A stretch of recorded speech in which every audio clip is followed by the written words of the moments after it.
साथियों, यदि आपकी जन्म पत्रिका में भी कोई भी ग्रह यदि नीच राशि का है, तो आपके लिए यह जानना नितांत आवश्यक है कि वो नीच राशि में गया हुआ ग्रह आपको कौन से अशुभ परिणाम प्रदान कर सकता है। जी हां, अशुभ। क्योंकि महर्षि पराशर अपने होरा शास्त्र में यह स्पष्ट उल्लेख करते हैं कि नीच राशि में गया हुआ ग्रह सदैव अशुभ ही परिणाम प्रदान करेगा। साथियों, आज इस खास एपिसोड में हम चर्चा करेंगे कि कन्या लग्न की जन्म पत्रिका में परम योग कारक होते हुए भी शनिदेव यदि नीच राशि के हो जाएं तो वो क्यों सदैव बुरा ही परिणाम प्रदान करते हैं। जैसे एक संत पुरुष है, एक सज्जन पुरुष है, एक महापुरुष है, लेकिन यदि वो नशेड़ियों के बीच में जाकर के बैठना शुरू कर दे, शराब के ठेके पर जाकर के बैठना शुरू कर दे, तो कोई भी आम आदमी फिर उनको उस निगाह से नहीं देखेगा, गलत निगाह से ही देखेगा। ऐसा ही होता है किसी भी शुभ या योग कारक ग्रह को जब वो नीच राशिगत चला जाता है। साथियों, ये रही कन्या लग्न की जन्म पत्रिका। नीच शनि की बात करेंगे। यदि अभी तक आपने अपने लग्न और अपने नीच जो ग्रह है उससे संबंधित एपिसोड नहीं देखा है, तो यहां आई बटन में आपको उसका लिंक मिल रहा है, जाकर के आप जरूर अपना एपिसोड देख लें।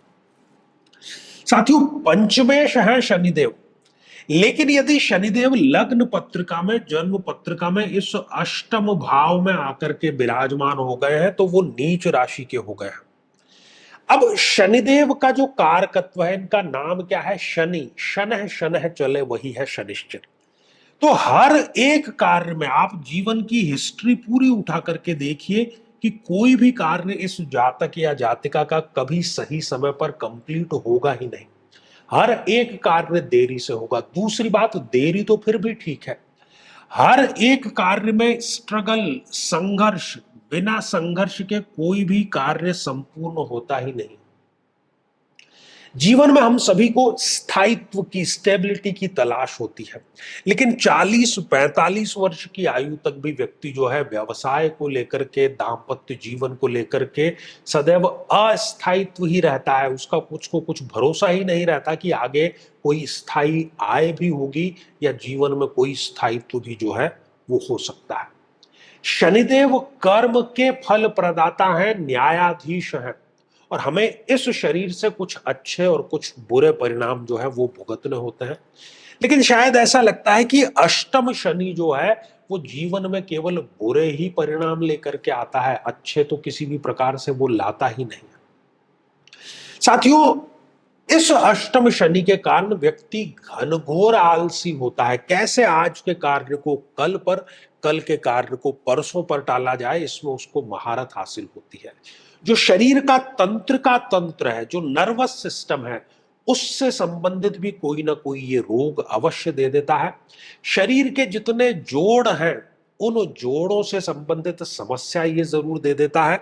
शनिदेव, जैसा कि कहा कि स्थायित्व का कारक है, तो शरीर में जो भी बीमारी प्रवेश कर जाएगी वो ला इलाज की श्रेणी में आ जाती है।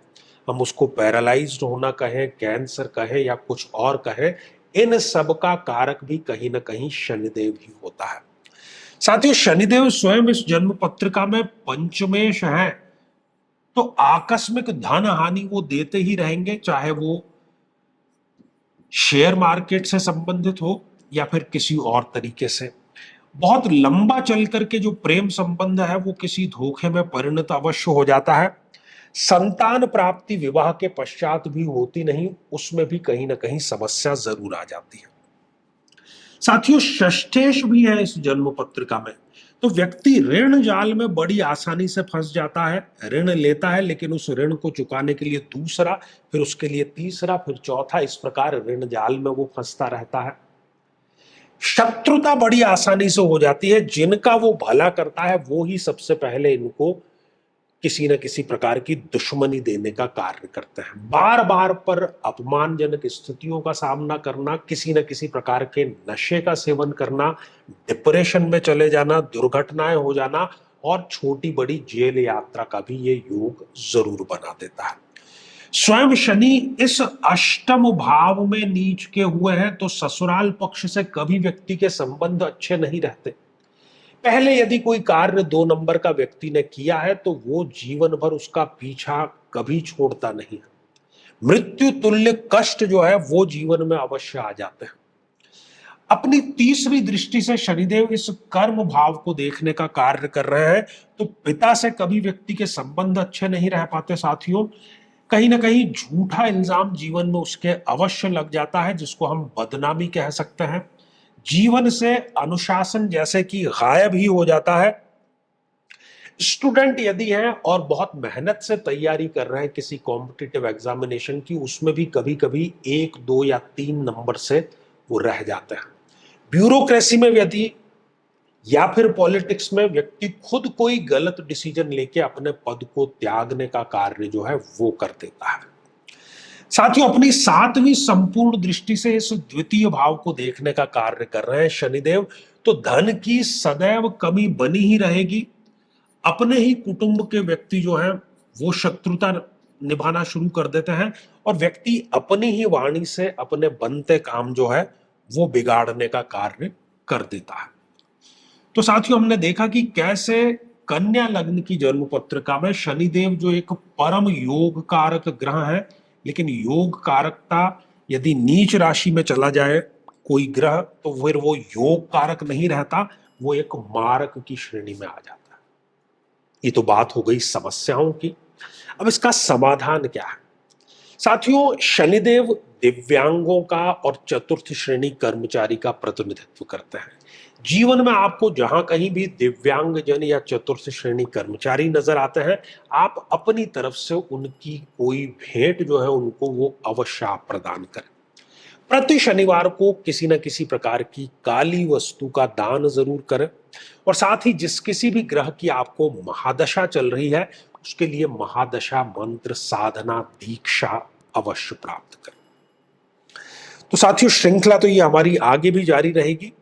यदि आप भी चाहते हैं कि आपकी कुंडली का संपूर्ण और वैज्ञानिक विश्लेषण हो तो आगामी समय में मैं स्वयं इन शहरों में उपस्थित रहूंगा। आप समय लेकर के मिल सकते हैं या फिर टेलीफोनिक या वीडियो कॉल के माध्यम से भी आप जुड़ सकते हैं। और यदि आप चाहते हैं कि आपके किसी एक प्रश्न का निःशुल्क मार्गदर्शन किया जाए, जो कि हमारे इसी चैनल पर हम प्रति शनिवार दोपहर 3 बजे खास लाइव कार्यक्रम लेकर के आते हैं, लेकिन उसमें अपने कमेंट को शामिल कराने के लिए आप हमारे इस वीडियो को हाइप कीजिए और उसका जो स्क्रीनशॉट है वो दिए गए व्हाट्सएप नंबर पर भेज दीजिए। तो साथियों, इसी मंगल कामना के साथ में कि आप सभी स्वस्थ, समृद्ध और शांतिपूर्वक जीवन व्यतीत करें। नमस्कार।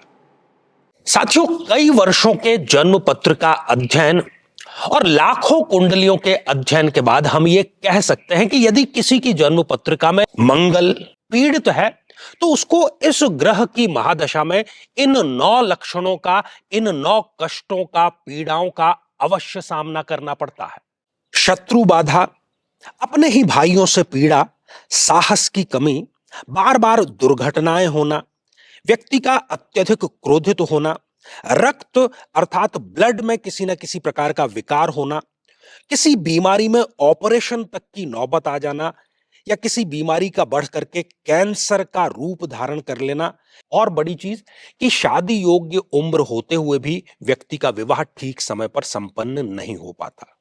लेकिन साथियों, यदि आप भी इन सभी कष्टों से स्थायी और सटीक मुक्ति प्राप्त करना चाहते हैं तो उसका तरीका है इस ग्रह की महादशा मंत्र साधना दीक्षा, जो विशेष रूप से आपके नाम, आपकी जन्मतिथि के अकॉर्डिंग की जाएगी और गुरु दीक्षा के माध्यम से अभिमंत्रित माला भी आपको प्रदान की जाएगी, ताकि न केवल ये सारे कष्ट दूर हों बल्कि ये पूरी की पूरी महादशा आपके लिए शांतिदायक और सुख समृद्धिदायक साबित हो।